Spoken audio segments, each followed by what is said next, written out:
बार फिर से स्वागत है आप लोगों का बिगिनर्स लर्न यूट्यूब चैनल पर। तो लर्नर्स, आप लोगों के बिहार बोर्ड क्लास 10th का जो फाइनल एग्जाम का डेट निकला है तो वो 14 फरवरी से है। तो इसीलिए हम लोग क्या करें कि हर एक सब्जेक्ट के बीबीआई मॉडल पेपर और मिक्स क्वेश्चन को डेली कर रहे हैं। तो आज हम लोग आप लोगों के लिए जो मैट्रिक फाइनल परीक्षा 2023 में होने वाला तो संस्कृत के बीबीआई ऑब्जेक्टिव क्वेश्चन लेकर आए हैं। जो 2023 में आप लोगों का प्रश्न पत्र रिलीज हो ना, अगर आप लोग इन सभी क्वेश्चन को रट लेते तो सभी क्वेश्चन आप लोगों के सीधे जाकर टकरा जाएंगे। तो आप लोग वीडियो को शुरू से लेकर अंत तक देखिएगा ताकि एक भी क्वेश्चन आप लोगों का संस्कृत का ऑब्जेक्टिव एग्जाम में नहीं छूटे। तो फटाफट से संस्कृत के बीबीआई ऑब्जेक्टिव क्वेश्चन की ओर बढ़ते हैं। तो संस्कृत के ऑब्जेक्टिव सेट नंबर 3 को हम लोग आज डील करेंगे। तो पहला जो क्वेश्चन है संस्कृत का बीबीआई ऑब्जेक्टिव सेट का वह है कि अप उपसर्ग में कौन सा शब्द बनेगा। पूछा गया है कि जो यह अप उपसर्ग है ना, तो अप उपसर्ग के चारों में से वह कौन सा शब्द है जो बना हुआ है। ठीक है, तो अप उपसर्ग से जो यहाँ पर बना हुआ है ना वह है अपनी सद कदम। तो इसका right answer option number A हो जाएगा। क्वेश्चन नंबर 2 की ओर बढ़ते हैं। तो क्वेश्चन नंबर 2 इस प्रकार से है कि अज प्लस स्टॉप में कौन सा शब्द बनेगा। अज प्लस स्टॉप से कौन सा शब्द बनेगा। क्या आज बनेगा या अजा बनेगा या आजा या अजान बनेगा। बताइए कि अज प्लस स्टॉप से कौन सा शब्द बनेगा। तो अज प्लस स्टॉप से जो शब्द बनेगा ना वो याद रखिएगा कि वो बनेगा अजा। तो right answer option number B हो जाएगा।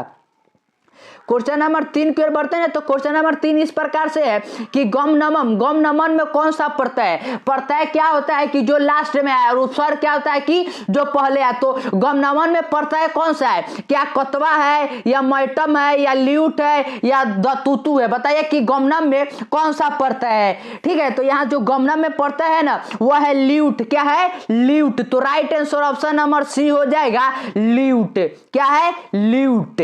तो क्वेश्चन नंबर 4 की ओर बढ़ते हैं। तो क्वेश्चन नंबर 4 इस प्रकार से है और ये सभी क्वेश्चन बहुत ही ज्यादा बीबीआई है। तो आप इन सभी क्वेश्चन को याद रखिएगा। और ये सभी क्या है कि मोस्टली आप लोगों के लिए जो व्याकरण का होता है तो व्याकरण से ये रिलेटेड क्या है कि क्री धातु के लोट लटकार मध्यम पुरुष एक वचन का कौन सा रूप होगा। मतलब जो ये क्री है ना, क्री, तो इसके लोट लटकार मध्यम पुरुष एक वचन का कौन सा रूप होगा। क्या कुरवंती होगा या करिष्यति होगा या कुरु होगा या करोति होगा। बताइए कि क्री धातु के लोट लटकार मध्यम पुरुष एक वचन कौन सा रूप होगा। तो इसका जो मध्यम पुरुष एक वचन हो जाएगा लोट लटकार में हो जाएगा कुरु। क्या हो जाएगा, कुरु। तो right answer option number C हो जाएगा।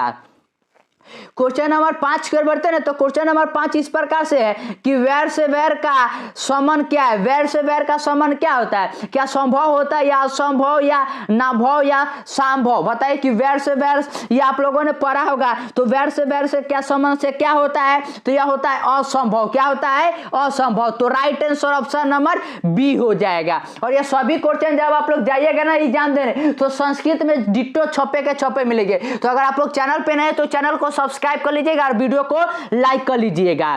क्वेश्चन नंबर 6 की ओर बढ़ते हैं। तो क्वेश्चन नंबर 6 इस प्रकार से है कि बिजाइका का काल किस शतक में माना जाता है। जो बिजाइका जो थी उसका काल जो है वह किस शतक में माना जाता है। क्या पंचम शतक में या सप्तम शतक में या नवम शतक में या अष्टम शतक में, किस शतक में माना जाता है। तो बिजाइका जो थी ना उसका जो शतक माना जाता है काल का वो याद रखिएगा कि अष्टम। कौन सा, अष्टम। तो right answer option number D हो जाएगा।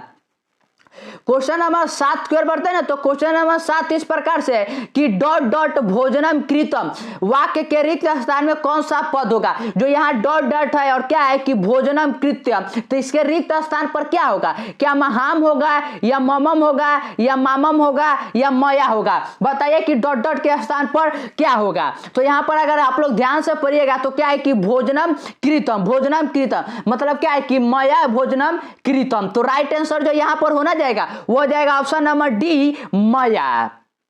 क्वेश्चन नंबर 8 की ओर बढ़ते हैं। तो क्वेश्चन नंबर 8 ये आप लोगों का किताब से जो बुक का पोर्शन है उससे रिलेटेड है कि परपीड़न किसके लिए होता है। जो परपीड़न होता है तो वह किसके लिए होता है। क्या पुण्य के लिए होता है या पाप के लिए या नाश के लिए या धर्म के लिए होता है। जब कोई व्यक्ति मर जाता है तो पिंडन होता है ना, तो वो परपीड़न क्यों होता है आप लोगों से पूछा गया है। तो परपीड़न जो किया जाता है ना वो याद रखिएगा कि वह पाप के लिए किया जाता है। किसके लिए, पाप के लिए। तो राइट आंसर यहाँ पर ऑप्शन नंबर बी हो जाएगा, पाप के लिए।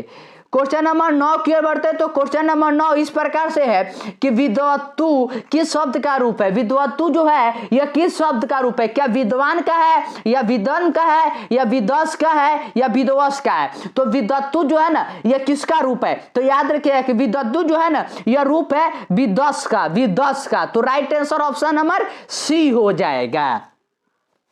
क्वेश्चन नंबर 10 की ओर बढ़ते हैं ना। तो क्वेश्चन नंबर 10 इस प्रकार से है और ये बहुत ही ज्यादा VBI है, क्योंकि यह बानन विद का जो है ना ये आप लोगों के एग्जाम में बार बार रिपीट होता है। क्या है कि बानन विद का समस्त पद कौन सा होगा, बानन विद का समस्त पद कौन सा आएगा, क्या बाना विद होगा या बाने विद होगा या बाना विद होगा या बानो विद होगा। तो बानेन विद, बानेन विद, बानेन विद से कौन सा पूरा समस्त पद होगा, तो इसका जो समस्त पद बनेगा ना वो बनेगा बाना विद, बाना विद। तो right answer option number C हो जाएगा। क्वेश्चन नंबर 11 की ओर बढ़ते ना। तो क्वेश्चन नंबर 11 इस प्रकार से है कि वनमाला भवालकर किस काल की संस्कृति कवित्री थी। जो वनमाला भवालकर थी ना तो वह संस्कृत की कवित्री थी, तो वह किस काल की थी। तो याद रखिएगा कि जो वनमाला भवालकर थी ना वह किस काल की कवित्री थी, तो वह वर्तमान काल की कवित्री थी। तो right answer option number D हो जाएगा। क्वेश्चन नंबर 12 की ओर बढ़ते हैं। तो क्वेश्चन नंबर 12 इस प्रकार से है कि आधार में कौन सी विभक्ति होती है। पूछा है कि आधार जो है ना तो आधार में कौन सी विभक्ति होती है, क्या तृतीय है या प्रथमा या अधिकरण या षष्ठी, क्या है बताइए कि आधार में जो विभक्ति है वह कौन सा विभक्ति है। और ये सभी क्वेश्चन आप लोग जब एग्जाम देकर आइएगा ना तब आप लोगों को पता चलेगा कि सभी के सभी क्वेश्चन छपे के छपे मिलेंगे, क्योंकि यह सभी क्वेश्चन आप लोगों के एग्जाम में बार बार पूछा जाता है और इस बार का गेस क्वेश्चन है, ठीक है। तो यह तो बचने ही वाला नहीं, आप लोगों के एग्जाम में सीधा टकराएगा।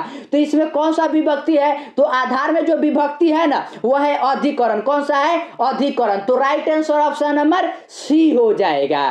क्वेश्चन नंबर 13 की ओर बढ़ते हैं। तो क्वेश्चन नंबर 13 इस प्रकार से है कि जो आप लोगों ने पढ़ा होगा ना अलस कथा जिसके लेखक विद्यापति है, तो उसी से रिलेटेड है कि चारों आलसियों को कैसे बाहर किया गया। जो चार आलसिया था तो उसे हम लोग के मतलब कि जो वीरेश्वर का मंत्री था तो उसे कैसे बाहर करता है, पैर पकड़ कर करता है या हाथ पकड़ कर या केस पकड़ कर या बाह पकड़ कर करता है। तो जब क्या है कि वीरेश्वर का जो मंत्री है वह मतलब कि जो धूर्त होता है आलसी उसको अति करने के लिए घर में आग लगा देता है, तो उसे सभी तो भाग जाते, लेकिन जो असली आलसी थे चार तो वह घर में ही रह जाते हैं। तो उसको आग से बचाने के लिए उसके मंत्री कैसे खींचते हैं, तो याद रखिए कि बाहर निकालने के लिए ना उसे केस पकड़ कर खींचते हैं। तो right answer option number C हो जाएगा। क्वेश्चन नंबर 14 की ओर बढ़ते हैं। तो क्वेश्चन नंबर 14 इस प्रकार से है कि माया ग्रंथम पठितम वाक्य के माया पद में तृतीया विभक्ति के सूत्र से हुई। मतलब क्या है कि जो यहाँ पर है ना लिखा हुआ कि माया, तो माया का पूछ रहा है कि तृतीया विभक्ति के किस सूत्र से हुआ है, ठीक है। यही आप लोगों को बताना है। तो याद रखिए यह कौन से सूत्र से है, तो यह है अनुते कर्तरणी तृतीया से है। तो right answer option number D हो जाएगा। क्वेश्चन नंबर 15 की ओर बढ़ते हैं। तो क्वेश्चन नंबर 15 इस प्रकार से है कि अपवर्गीय तृतीया सूत्र का उदाहरण कौन सा है। पूछा गया है कि अपवर्गीय तृतीया जो है इसका सूत्र का उदाहरण कौन सा है। तो यहाँ जो इसका उदाहरण है ना वह उदाहरण है कि तेन मानसेन व्याकरण पठितम, तेन मानसेन व्याकरण पठितम अपवर्गीय तृतीया का है सूत्र, ठीक है। और ये व्याकरण का क्वेश्चन है, बहुत ही ज्यादा विवय है। और बच्चे क्या करते हैं कि संस्कृत में फेल होने का मेन रीजन यही होता है कि वो व्याकरण पर फोकस नहीं करते हो। तो आप लोग इन सभी क्वेश्चन को रट लीजिएगा। क्वेश्चन नंबर 16 की ओर बढ़ते हैं। तो क्वेश्चन नंबर 16 इस प्रकार से है कि घर में लगी आग को देखकर कौन लोग पलायन हो गए। कौन से लोग पलायन हो गए, तो ये तो बहुत ही इजी क्वेश्चन है। कौन लोग, तो वह धूर्त लोग, जो आलसी मतलब कि धूर्त आलसी बनकर मतलब कि वीरेश्वर का जो मंत्री था उसके अति सेवा का वो उठा रहा था, तो वही तो भाग जाते हैं। तो इसका जो राइट आंसर होना जाएगा वो ऑप्शन नंबर डी हो जाएगा, धूर्त लोग। क्वेश्चन नंबर 17 की ओर बढ़ते हैं। तो क्वेश्चन नंबर 17 इस प्रकार से है कि भव किस लकार का रूप है। जो भव है ना यह किस लकार का रूप है, तो यह जो भव है ना याद रखिएगा कि यह भव है लोट लटकार का रूप है। किसका है, लोट लटकार का। तो right answer option number C हो जाएगा। क्वेश्चन नंबर 18 की ओर बढ़ते हैं। तो क्वेश्चन नंबर 18 इस प्रकार से है कि देव प्लस तव से कौन सा शब्द बनेगा। देव प्लस तव से पूछा गया है कि कौन सा शब्द बनेगा। तो देव प्लस तव मिलके क्या बनेगा, तो वह बनेगा देवोत्तम, देवतवम। तो right answer option number B हो जाएगा। क्वेश्चन नंबर 19 के बढ़ते हैं। तो क्वेश्चन नंबर 19 इस प्रकार से कि वेद रूपी शास्त्र क्या होता है। पूछा गया है कि वेद रूपी जो शास्त्र होता है वह क्या होता है, क्या अनित्य होता है या नित्य होता है या कृत्य होता है या भृत्य होता है। बताइए कि वेद रूपी जो शास्त्र होता है वह क्या होता है। तो याद रखिए कि वेद रूपी जो शास्त्र होता है यह अनित्य होता है। क्या होता है, अनित्य। तो राइट आंसर जो यहाँ पर होना जाएगा वो ऑप्शन नंबर ए हो जाएगा। क्वेश्चन नंबर 20 की ओर बढ़ते हैं। तो क्वेश्चन नंबर 20 इस प्रकार से है कि नारी में कौन सा स्त्री पड़ता है। पूछा गया है कि जो नारी यहाँ पर है नारी, तो नारी में कौन सा पड़ता है, स्त्री पड़ता है पूछा गया। तो पड़ता है क्या होता है जो लास्ट में जुड़ता है, और स्त्री पड़ता है यहाँ पर कौन सा होगा। ठीक है, तो यहाँ पर जो नारी में स्त्री पड़ता है हो ना जाएगा वो हो जाएगा डीन। क्या हो जाएगा, डीन। तो राइट आंसर जो ना जाएगा वो ऑप्शन नंबर डी हो जाएगा, डीन। क्वेश्चन नंबर 21 की ओर बढ़ते हैं। तो क्वेश्चन नंबर 21 इस प्रकार से है कि ऋषि गौतम ने किस दर्शन की रचना की। ऋषि जो गौतम थे उन्होंने किस दर्शन की रचना किया था। क्या सांख्य दर्शन का या न्याय दर्शन का या योग दर्शन का या चंद्र दर्शन का करते हैं। तो वह किस दर्शन का करते हैं, तो वह दर्शन का जो करते हैं ना वह करते हैं न्याय दर्शन का। किसका करते हैं, न्याय दर्शन का। तो right answer option number B हो जाएगा। और ये सभी क्वेश्चन आप लोगों के एग्जाम में सीधा छप्पे के छप्पे मिलेंगे। तो आप लोग सभी क्वेश्चन को अच्छी तरह से याद कर लीजिएगा। अगर आप लोग इसका पीडीएफ चाहते हैं ना तो आप लोग टेलीग्राम पर जाकर बिगिनर्स लर्न टेलीग्राम को ज्वाइन कर लीजिएगा, क्योंकि क्लास खत्म होने के बाद ना पीडीएफ हम लोग वहीं पर अपलोड करते हैं। ठीक है, तो आप लोग डाउनलोड कर लीजिएगा और चैनल पे नहीं है तो चैनल सब्सक्राइब भी कर लीजिएगा।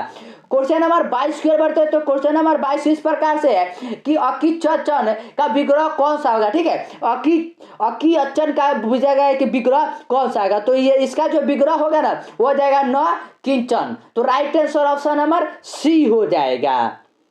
क्वेश्चन नंबर 23 की ओर बढ़ते हैं ना। तो 23 इस प्रकार से है कि अलस कथा अंतर्गत मिथिला में कौन मंत्री थे। अलस कथा जो चैप्टर है तो उसके अंतर्गत जो मिथिला के मंत्री थे तो वह कौन थे। तो ये तो मैं तो बार बार आप लोगों से रिपीट करा कि कौन था, तो वह वीरेश्वर था। तो right answer option number C हो जाएगा।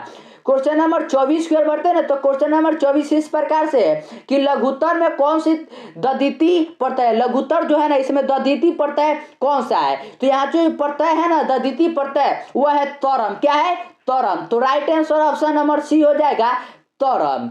और क्वेश्चन नंबर 25 और आज के लास्ट क्वेश्चन की ओर बढ़ते हैं ना। तो 25 इस प्रकार से है कि दृश्य प्लस कत्वा से कौन सा शब्द बनेगा। दृश्य प्लस कत्वा से कौन सा शब्द बनेगा। तो इससे जो शब्द बनेगा ना वो बनेगा दृष्टवा। क्या बनेगा, दृष्टवा। तो right answer option number C हो जाएगा। और आई होप आप लोगों को यह वीडियो अच्छा लगा होगा। और चैनल पे नहीं तो चैनल को सब्सक्राइब कर लीजिएगा और सभी क्वेश्चन को याद कर लीजिएगा, क्योंकि आप लोगों के एग्जाम के लिए जो समय है ना वो बहुत ही कम बचा है।